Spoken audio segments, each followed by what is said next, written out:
Hey, welcome to Kamehameha Day Friday here at Think Tech Hawaii and Stan Energy Man on my day off and my lunch hour at the same time. I'm really excited today. We have Representative Chris Lee on our show today, and I love working with him during the legislature. And for all you folks on the windward side, I'm going to put in a plug for him because I can, because it's my show, and say if you want to really elect a guy that knows how to get things done in the legislature and really looking out for the people on the windward side, he's your guy. He does a great job. And I work with him closely on energy and transportation, and he's super supportive, super responsive, super in touch, and always in his office. In fact, my staff went to deliver a report last year, and Rachel James went in and said, "Oh, don't worry, he won't be in. The legislature's not in session." She walked in the door and he was in the office, and they sat down and talked for a half hour. So Rep Lee, great to have you here. Thanks so much. It's always good to see you, and thanks for all your help in the legislature. You do great things for the people of Hawaii, and it's refreshing to see somebody doing good legislative work and good politics instead of playing games. Oh, I appreciate it. There's a lot to be done. So yeah, there is a lot. Partners like you guys, there's infinite possibility. We're doing good. So let's talk a little bit about what happened this legislature. I was kind of like absentee most of it because I was so busy with the Air Force folks. I didn't get a chance to spend a lot of time at the Capitol, but give us a little recap on what happened this legislative session and all the energy bills. So it was a busy year this year. It's the second year of the biennium, which means we're trying to figure out what to do with the budget and everything else that's coming up.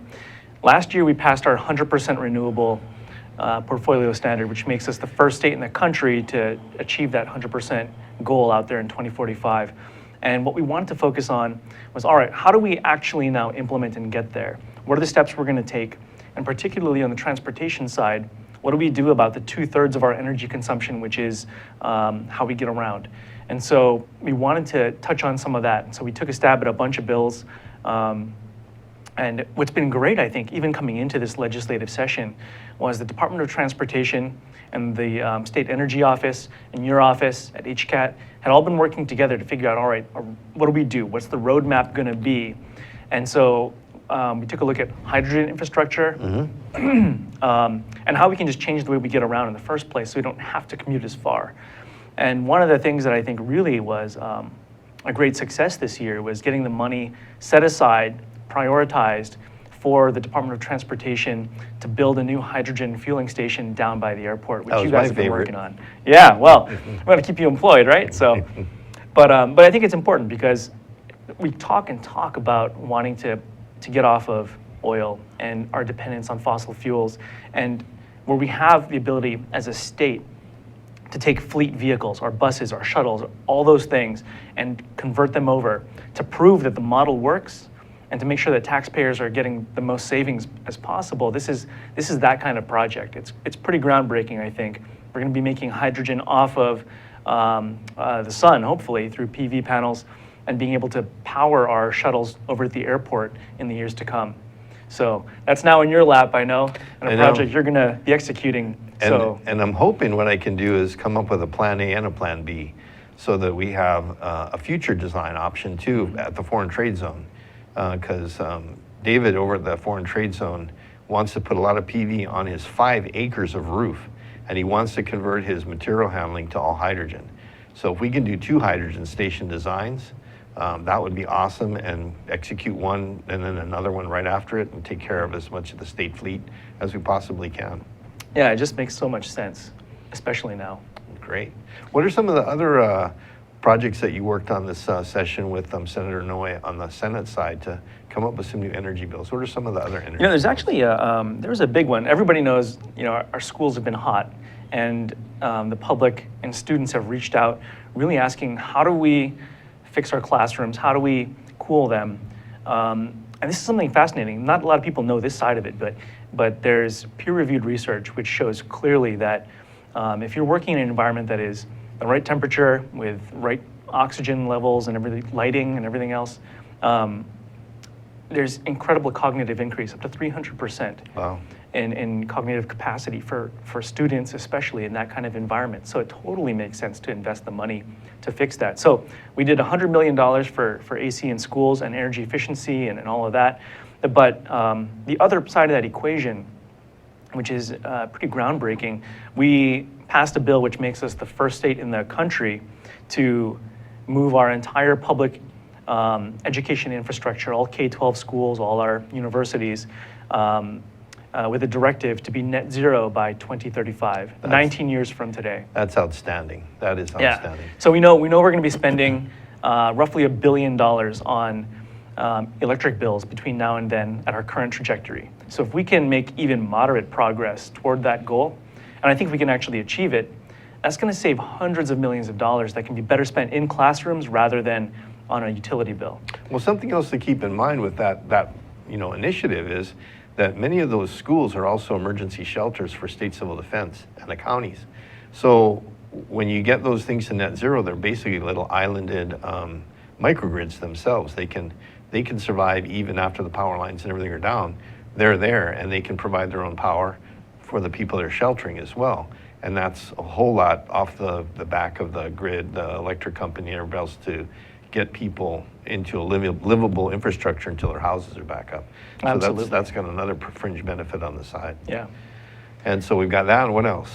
There's been a lot of talk about what do we do about the fuels that we can't really change. You're not gonna find a technology tomorrow that's gonna suddenly make planes 100% electric or anything like that. You're gonna have a liquid fuel need, and so if it's not hydrogen, for example, and we're exploring that big on the ground transportation side, there are other sorts of biofuels that could work actually to replace some of the oil that we rely on now, and some of the jet fuel, JP5 and JP8 and all that, the rest of it. And so we did a tax credit for fuel production, biofuels production, renewable fuels that we can grow out of feedstock right here in Hawaii and convert to some sort of liquid fuel. Pacific Biodiesel on the neighbor islands is big on this and making a lot of progress. So we want to help push that along, because the sooner we can convert, not only are we going to be doing better getting off of oil, but at the same time we create a lot of local jobs and the whole bit. The economic piece of that is huge, and people don't realize that. I think if we could change it overnight and fix it, and people saw the economic impact of not having to purchase fuel from outside the state, and saw how many jobs it created and how much of our economy would just be invigorated, even tax revenues would be better for the state to do infrastructure changes to bridges and roads and things. So the faster we can start doing more with renewable energy, the better. And yeah, we really appreciate your help on that. And we also appreciate your help with a movie that we're going to do at the state capitol. So if we could put that still shot up, Siri. We've got Pump, the movie, coming out. It's a full-blown professional production, and Rep Lee got us a slot at the state capitol during the Verge conference on June 22nd at 6 p.m. You're invited to come to the Capitol Auditorium and then watch the movie Pumped with us. And at the end of the show here, we'll show a little trailer. But thanks for your work on that, Rep. That we hope will open some people's eyes to how the history of fossil fuels and what we're really being told we have to do, which is we can't make any choices other than high test or regular. And we really need a lot more choices, and the choices are there. And how do we get there? So that's kind of the theme of the movie, and it's exactly what we're talking about here. Oh, fantastic. So.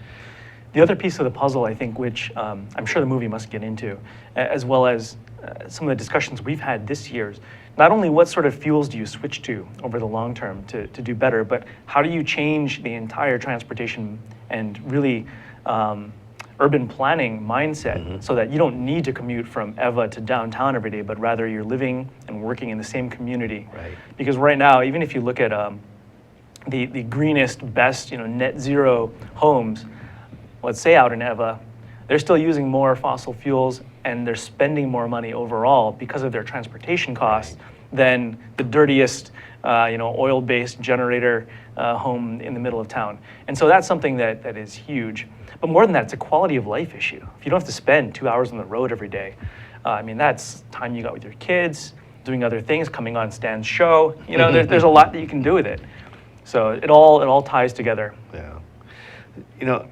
I know that the rail project is a city project. It's not a state project. So that's really the mayor's challenge right now. And it's a lot of money being put into the rail. Other places I've been that have rail, like DC and Singapore and places like that, the rail is a kind of a really awesome, it's electric, number one, so it's really efficient, and it's good, but people are just scared to death about the cost of rail, and we haven't really even figured out, just came out last week, how we're gonna power or pay for the power for it. Is the state looking at anything, or is the state really kind of in touch with the county? I know this is a little outside your lane, so if you have No, to I say mean, I think the state's, it is the county that's sort of driving forward on this. And right now, cost has been just blowing through the roof. And so a lot of us, I think, are scratching our heads saying, like, well, what's the county really doing right now? What's the relationship between HART and the city council and the mayor's office? What are they being told? What are they not being told? And ultimately, how is the project going to pan out? I mean, I think you're right. For transportation purposes, there's so many great examples out there. DC, San Francisco, a lot of international places where you have public transit, which is effective and gets you where you want to go really easily. And hopefully this is a first step toward that end. I think if the system's going to be built out, it should be built out appropriately, which means getting to the university, probably getting out to Mililani and other communities as well. Hopefully, what's happening right now doesn't doom the project. Hopefully they can figure out a way to make it work with the money that there is to make it happen.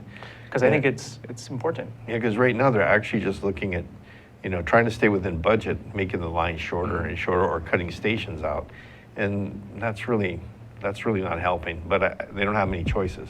They've kind of been put in a square corner, as we used to say in the flying world, and you just can't get out of there. So, I know that a lot of people would feel better if the rail went to every community, because everybody's paying for this, whether you live in Kailua, in your district, or whether you live in West Oahu.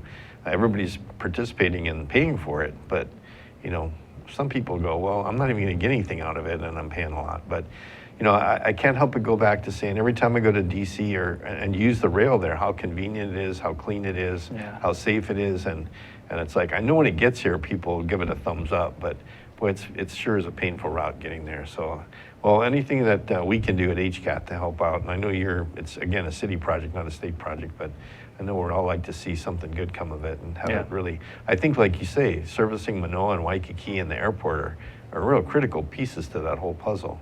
And we'd like to see it do all those things. Well, what else has been happening in the legislature this year? Well, it's an election year. So I bring that up because usually a lot of the real heavy lifting is done in the first year. So for example, this year we did our 100% RPS and the big stuff early on. The second year is typically a lot of cleanup work. And so we didn't take any like real huge, bold, game-changing advances, but what we did do, I think, which is really important, is we set the stage for next year. And it's laying a foundation, particularly in the transportation front, like we've been talking about, coming up with a plan that we can implement once we bring all stakeholders to the table and sort through that on the transportation energy front.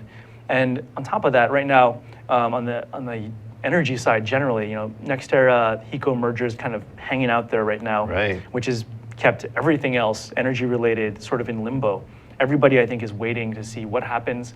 And I think it's early June right now, so any day, maybe any week, that'll be resolved one way or another. And then from there, the question is, what do you do?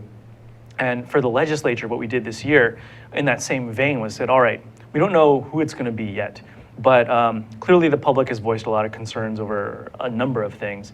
And for the public, for the elected officials, both at the state level and at the county level, we had brought together I think more elected officials.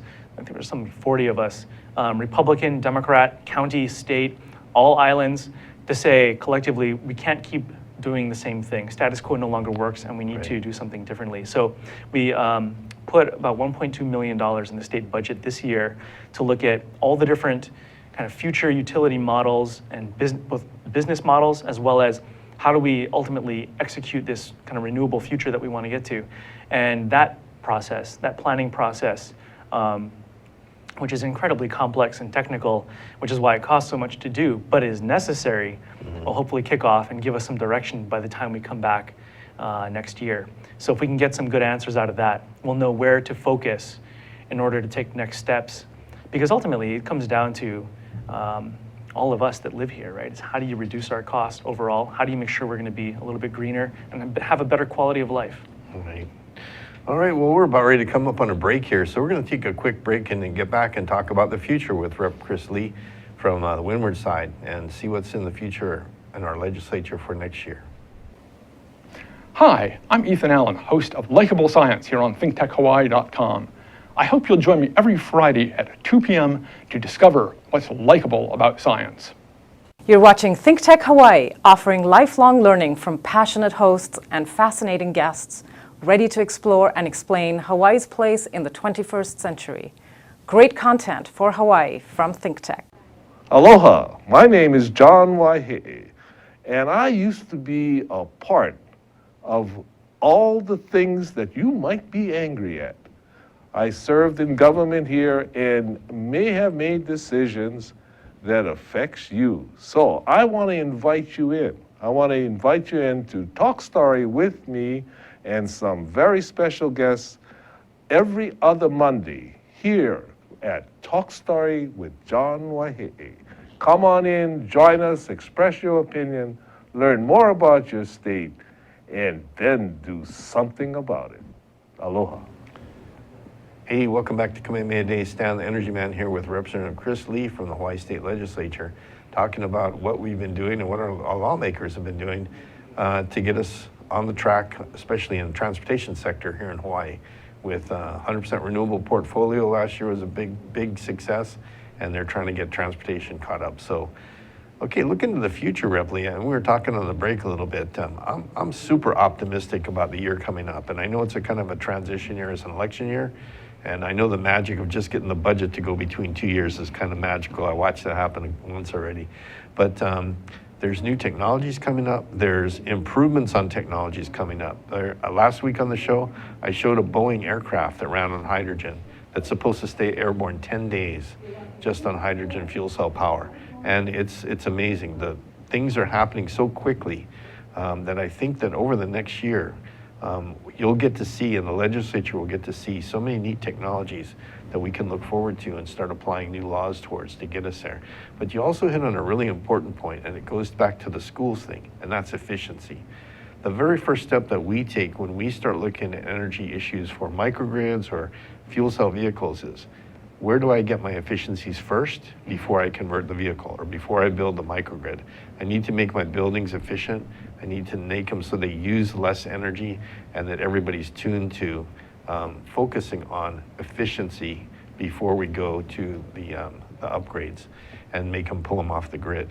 Because if you're just wasting energy, you're wasting energy. Right. And so what are some of the efficiency things that we're looking at in the legislature? Are we doing anything at the schools to like maybe shade the buildings first or put awnings or reflective films and things like that? Or are we kind of just focusing on the air conditioning and that kind of stuff? It's both at the same time. Clearly cooling's a priority. It's what kids have literally been screaming about. But on the efficiency side, we are going to take a huge step at the same time, concurrently. Because every air conditioner you plug in, right, draws power. And in one of the schools where the DOE did a conversion of the school and just basically AC'd the thing, they found that the electric bill basically doubled. Mm-hmm. And so if we're talking about a $40 million annual electric bill at the DOE currently, and we AC all our schools, and that's like $100 million, next year. And that's not something I think that anybody wants to do. But there is technology, right? You've got PV and other things that can offset some of that. And for some air conditioning systems, they'll be PV powered. So PV on the roof, battery, AC. When the sun's out and it's hot, AC is running and it's perfect. Some schools may not be able to, or some classrooms in particular, may not be able to take full advantage of that.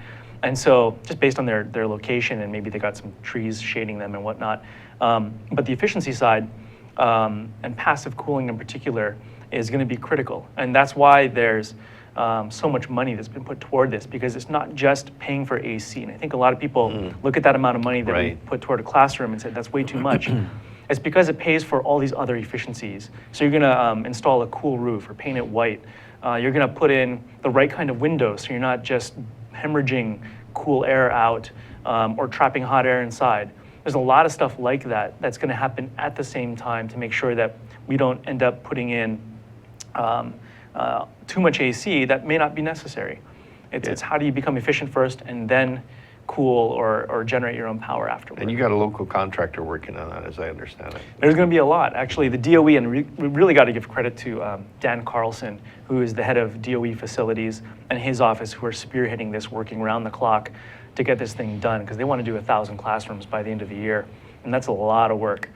There's roughly 6,500 classrooms overall, and so they're right now starting that process of burning through as much of them as possible to provide that cooling and that efficiency.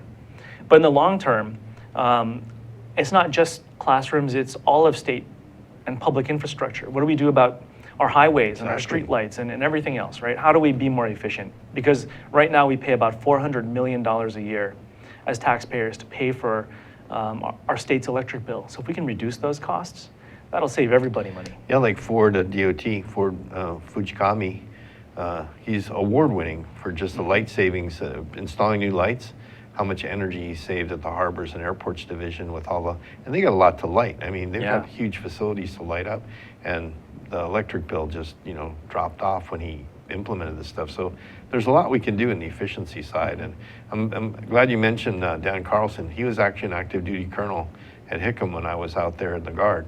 And he is a good guy, and he's focused pretty heavily on getting the DOE ahead. Yeah. So that's good. So looking forward to next year, what is some of the legislation that you'd like to see happen next year or move along? Are there any pet projects that you? Sure. Well, if we can tackle the transportation sector first and foremost and figure out some way to start implementing, because when you set out goals and targets, it's great, but you got to actually translate it into something, right? So if we can provide some mechanism and some steps forward on that front, it'd be great. Also, while we're on the efficiency piece, you have a lot of folks out there, just regular homeowners, who immediately just say, oh, I got a PV in my house, I got to get off of the utilities electric bill. But before they do that, they really got to do efficiency. And so we want to create some ability to reach out to more homes and be able to make sure people are reducing their costs, switching out the old appliances and light bulbs and things before they go and install a brand new PV system and batteries and everything else, and end up paying perhaps tens of thousands more than they otherwise might have to. So there's definitely work we can do there. And then finally, coming back to where we started, where we talked about our hydrogen infrastructure and rolling out all the new tech on the transportation side and actually building it. I think that's something that we really want to get going. We've got the Lagoon Drive DOT project.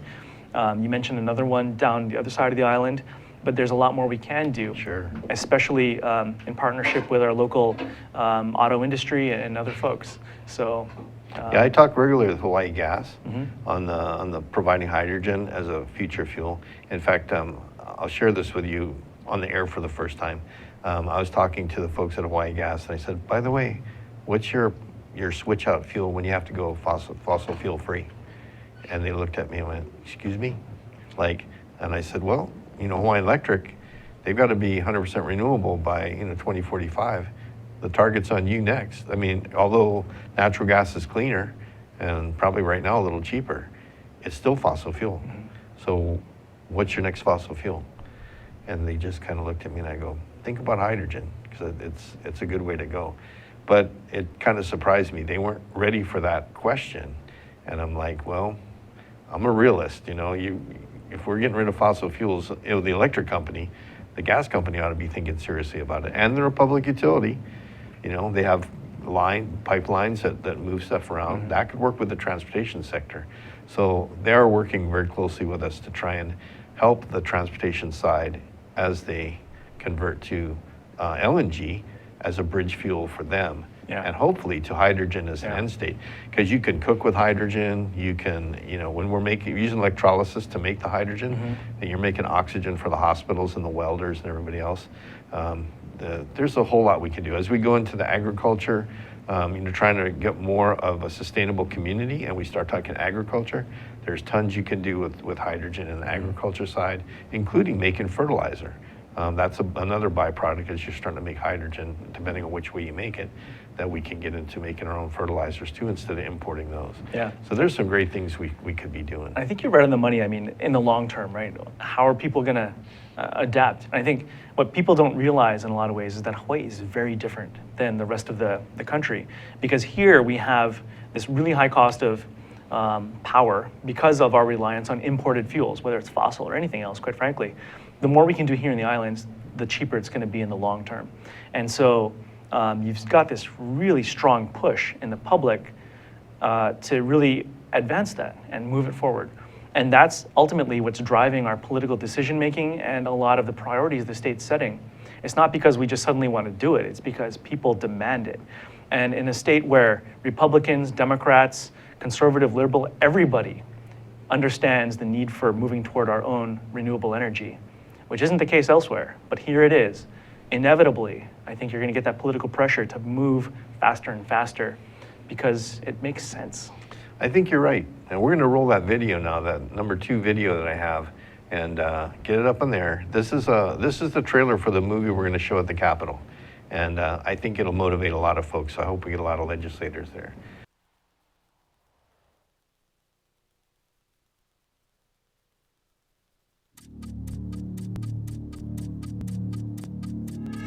$317 million people, 212 million drivers.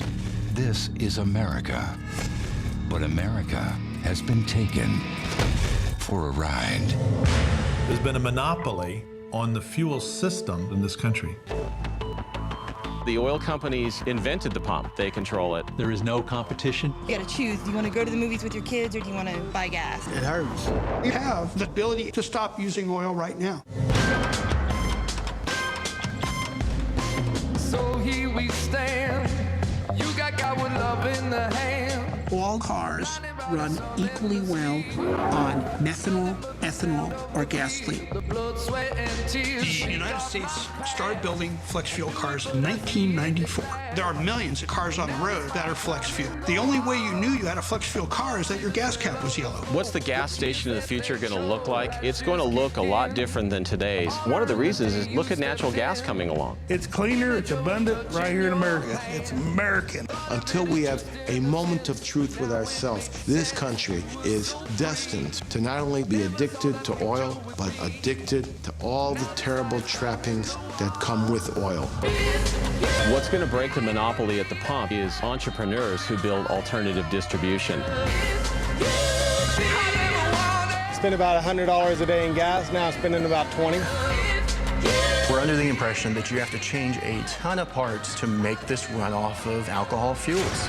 That is not true. It's possible to create compelling, affordable electric cars. That's the best part about being an American. We don't like it, we'll change it. The technology out there, the know-how's out there. We are going to be able to do this on our own.